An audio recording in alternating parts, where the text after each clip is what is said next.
So I gauge what's happening nationally from what I'm experiencing here in Ohio, because this is the campaign. Let me tell you what is happening in Ohio on July 31st, 2016. On the Democratic side, Hillary Clinton has 3 campaign offices in Hamilton County, Ohio, with 24 paid staffers and hundreds of volunteers. In Columbus, Toledo, Cleveland, Youngstown, same thing is going on. So far in Ohio, Hillary Clinton has run at least 14,000 television commercials. And between now and the next 99 days, there's probably going to be another 50,000 commercials run in Ohio. Almost every day or every other day, my phone rings from the Clinton campaign for reasons unclear to me. I'm not voting for her, but I get robocalls. There are yard signs all around Southwest Ohio for Clinton. They're registering hundreds of new voters daily among their hundreds of volunteers. And when you get a certain level, almost like a multi-tiered sales situation in the Clinton campaign, you get Starbucks cards, then you get Macy's gift cards. In other words, you're incentivized to go out there, and what you got to do is register a lot more Clinton voters, as they did with Obama. And they registered 150,000 additional unsigned voters in 2008, then another 150,000 in 2012. Needless to say, the guy in charge of that operation, a guy named Messina, is also in charge of Hillary's campaign. So they're building like a pyramid from 2008 to 12 to 16. They continue to register every day in this state hundreds of brand new Clintonistas with emails and cell phone numbers, the Obama phones, so they can contact them beginning 5 weeks before the election. See, Ohio doesn't have election day. We have election month, starting 5 weeks before November the 8th. So the election in Ohio is 9 weeks away. The Democratic Party in Ohio, I had on the chairman the other day on my local show, is 100% in to win Ohio. If the Democrats win Ohio, they win the presidency. They're spending tens of millions of dollars in Ohio every day, developing a ground game and an Air Force. The Air Force are tens of thousands of commercials run, and the ground game is literature drops, robocalls, registering voters. They do data and analytics. That's what the Democrats are doing. Now, because I perceive where I live right here in Southwest Ohio, no Trump campaign.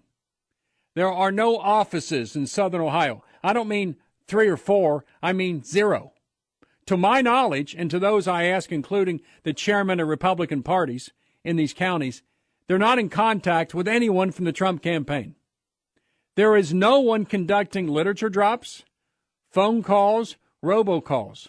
There's no one handing out Trump yard signs in Ohio. There's no commercials being run for the Trumpster. 0, zilch, nada. None. So I talk to Republicans off the air and confidentially because I've been here a long time and they've been here a long time and they're going to be here a long time after Trump is gone, either elected or not. And they are amazed the fact that Donald J. Trump has no campaign in the state of Ohio. Think about that. 0. His campaign consists of big rallies and tweets. He's going to be in Columbus, Ohio, I think, this week. He has big rallies, flies in, limos to the site, introduced, gives a speech, which is a flow of consciousness, leaves the arena, on the limo, back to the plane, flies back to New York, and then every now and then he tweets something. Is it conceivable, I ask the question? Am I missing something? Paul Manafort and others have said, quote, I think Trump is clearly going to be able to show that he's up to the job, and when he does that, I think we'll have control of the election, unquote. We don't have to do traditional things to win this race, unquote. Is that true? I mean, for me, I'm voting for Trump. It's the economy, stupid, 1.2% growth on Friday. It's the court, stupid, replacing Scalia with a Scalia instead of a Ginsburg. It's the court stupid. It's the economy stupid. But what about the 10 to 15% of the electorate that will decide this election? The ones right now that are worried about the Kardashian feud with Taylor Swift. The ones waiting for the opening ceremony of the Olympics. Those groups of Americans who watch Dating Naked and love Vogue magazine and MTV and VH1. What about ESPN? What about those Americans that really decide the election? They decide who to vote for, not by listening to talk radio or by watching speeches. They get literature in the mail. They get a phone call. They see yard signs of a friend or a neighbor they respect. It's in the ether. And the ether is so negative toward Trump, I can't take it. I'll say it now, and I'll say it every Sunday night between now and November the 6th. The media will not allow Trump to win. They will not let him win. What Trump has to do is win Ohio, Florida, and Pennsylvania, and then hold all the Romney states. If he does that, which includes Virginia, by the way, he wins the presidency. But how do you win Ohio without a campaign?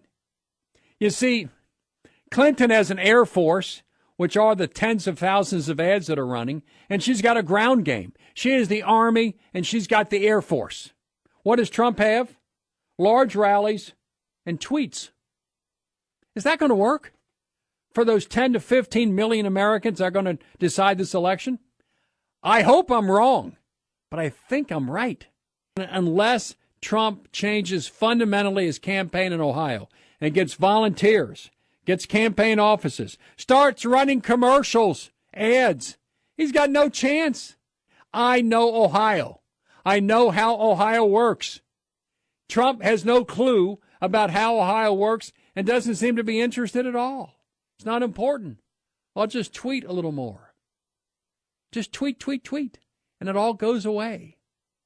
And gosh, I hope I'm wrong.